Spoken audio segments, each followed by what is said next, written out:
born in the Air Force Base out there toward the world with his military parents. And now trying to work his way towards a world title. Would you believe? 500 fighter. Would you believe it, Sean? I do. Only in the world of boxing. You see what he says to Eric Holland. He says, I need a tough fight to help define me. And he certainly has that. James Hughes is tough, durable, but it's a different level. You see what... If he had followed through and taken Hughes out in the second round, that would have defined him. Yeah, that really would have. Yeah. 7 straight, getting over that 500 mark, and here's a guy who Maurice Blocker and Vincent Petway, Buddy McGirt could not put down. Eric Holland, junior middleweight, 153 for this fight.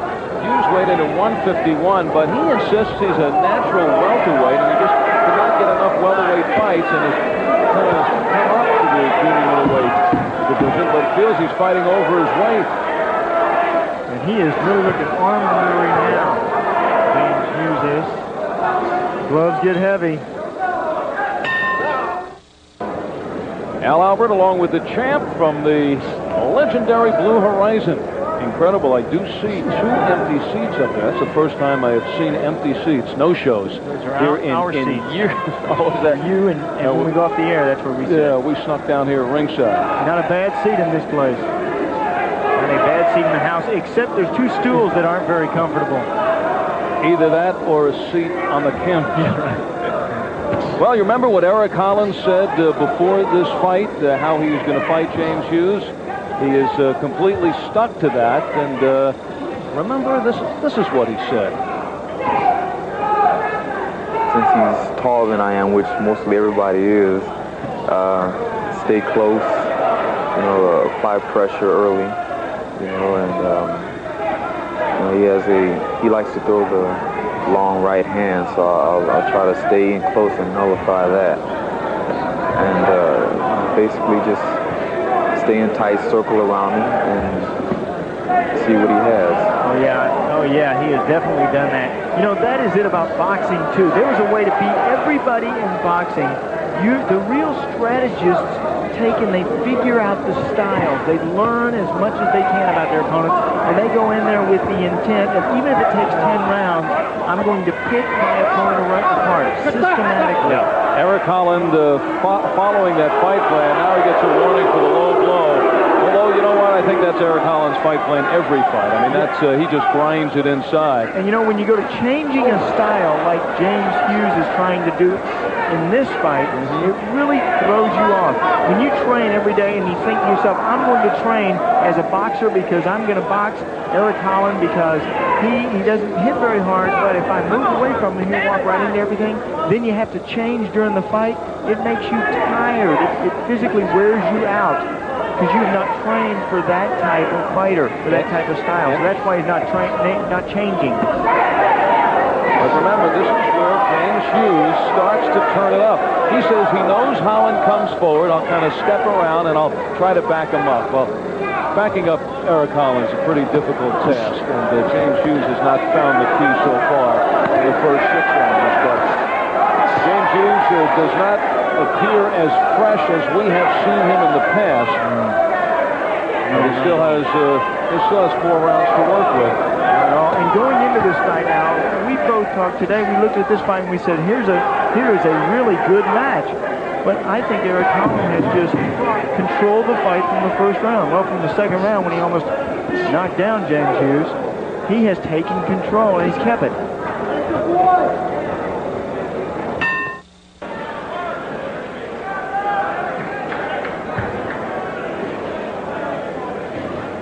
The Blue Horizon. And trying to move into a new horizon is Eric Holland. Will win tonight, and he will be for the first time in his pro career over the 500 mark. And right now, if you had to pick out who's the 500 fighter and who's the 19-7 fighter, who would you say? James Hughes has to get going. He has not won over the crowd as we thought he might. And he has to get a little more wild and reckless. The James Hughes we've come to know and love. Yeah, 15 KOs and 19 wins. James Hughes has good power. But as he is changing his style too, now he's using that power moving backwards. It is extremely difficult to knock somebody out when you move backwards. I've seen some people do it, but it is more difficult to do than to move forward and knock them out. But he's painting himself in the corner because now he's into the 7th round. He's going up against a guy who just does not go down either in Eric Holland. There's Holland right on top of him. Whichever way Hughes goes, Holland is there. Pressure. The magnet, Eric Holland.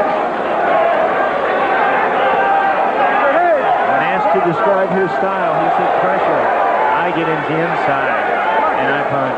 And there he is inside and not allowing Hughes to get the extension. Hughes looking to throw on the move. Trying to wind up with a sucker punch, but Holland's too smart for that. Holland's too long for that. Hughes generally gets stronger as the fight progresses, but Eric Holland has never shown us to wear down as the fight goes on.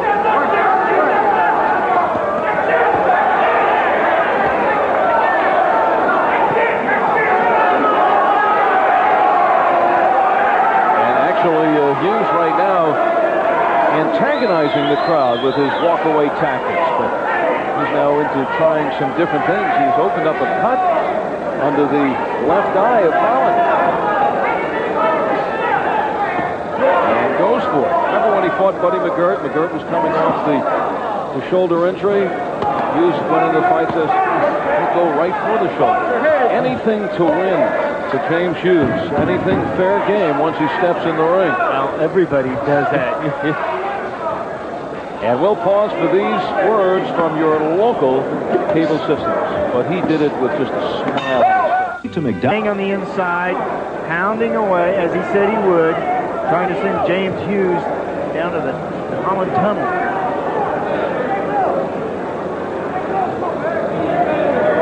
A lot of pressure. When you have a fighter like Hughes that's taller than you are, put that pressure on, get underneath them too, underneath their punches. They cannot get down as low as you, and you never should let an adversary get beneath you in boxing, unless he's down. And Hughes also having difficulty getting Holland off of him. The chunky Holland is very hard to move, but he again is cut, and you see Hughes is going for the cut under the left eye of Holland. Hughes has to come up with something very dramatic. And a little bit of swelling over there around that left eye. Hughes has always felt that his best defense is a good offense. Really jumps on his opponent, but tactic has somewhat changed here tonight. He's changed it himself going in, and Eric Holland also has had something to do with that.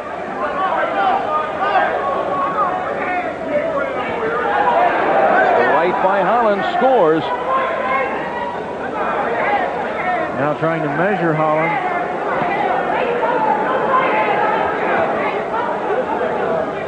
Every time that James Hughes starts to throw these punches like he's doing here, watch what Holland does. He goes downstairs to the body. You got to slow these punches down. Take the sting out of them. Take that snap out. Downstairs to the body goes Holland. And then wisely comes to the head. You go downstairs to the body, try to drag your opponent's hands down to protect his body, not realizing that his face is exposed.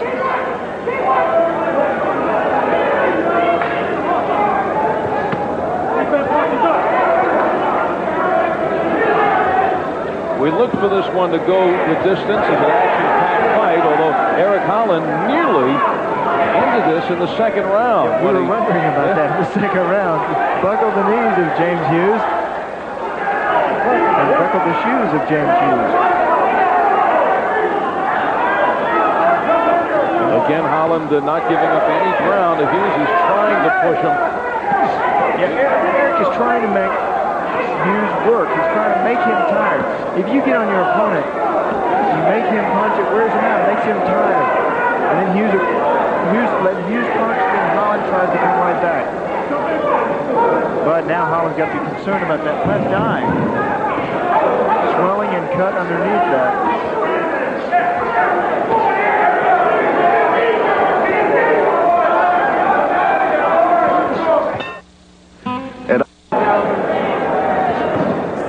Al Albert and the champ ringside at the Blue Horizon.